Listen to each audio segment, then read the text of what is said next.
Kita nyo ba yun, guys? Si Attorney Guanzon. Naka Duterte sa yan, di ba? Rebrand. Pwede. Tsaka, ever since naman talaga, si Attorney Guanzon, anti-BBM talaga yan eh. Kahit nung panahon ng tatay niya, anti-Marcos talaga yun si Guanzon.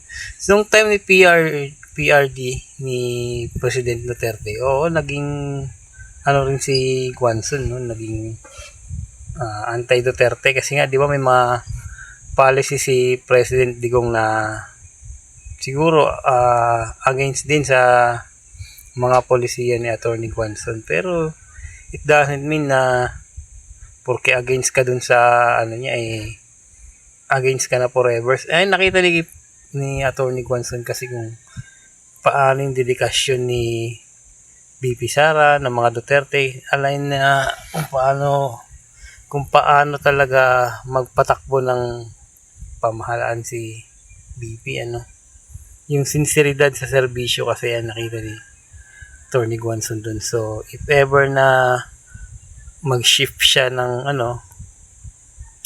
sa politika, maging tandem siya ni Sara sa Senado, or tingin ko nga baka kung hindi si Marcoleta, baka si Guanzon ang mag-VP.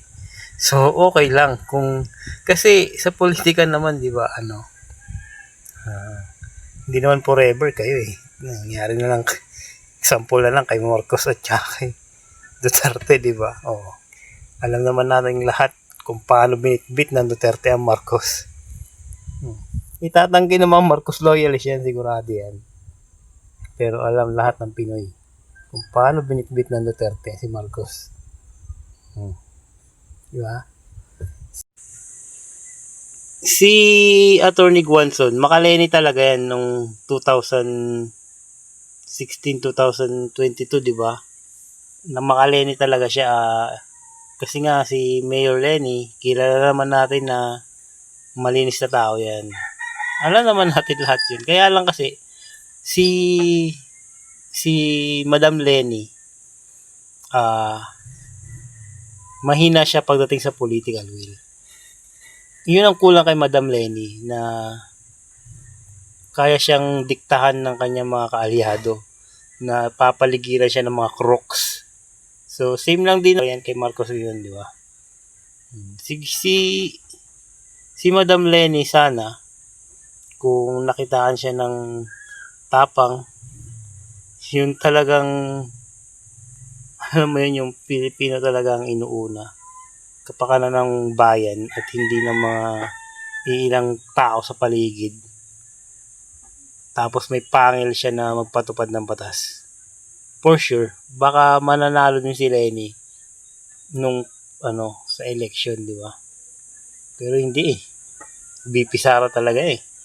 So, ayun kasi yung nakita ni Madam Guanzon, yung tapang at malasakit ni BP Sara at ng mga Duterte.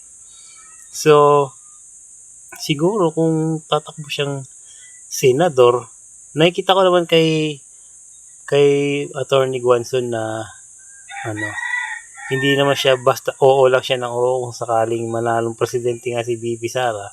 Kung sakaling manalo, hindi naman siya oo lang na oo, kasi si Attorney Guanzon meron siyang dignidad. Ang pinaglalaban ni Attorney Guanzon yung tama, tsaka yung mali sa paningin niya at sa batas. Yan. Kapakanan lang din ng Pinoy ang pinaglalaban ni Guanzon. So, if ever na tumakbo siya sa Senado, for sure, mananalo yan si Guanzon. Kasi sa totoo lang guys, ilan na lang talaga, iilang tao na lang talaga sa politika ang makikita mo na inuuna talaga yung kapakanan ng mga Pinoy. Yung tama at mali. May tapang at malasakit. Diba? So, ilan na lang talaga sila dyan. Tapos yung the rest. Ay, nako. So, if ever si Attorney Guanzon ay manalo, yan, may matapang na naman dyan sa Senado. Yari na naman sila yan for sure. Iyakan na naman yan to the max.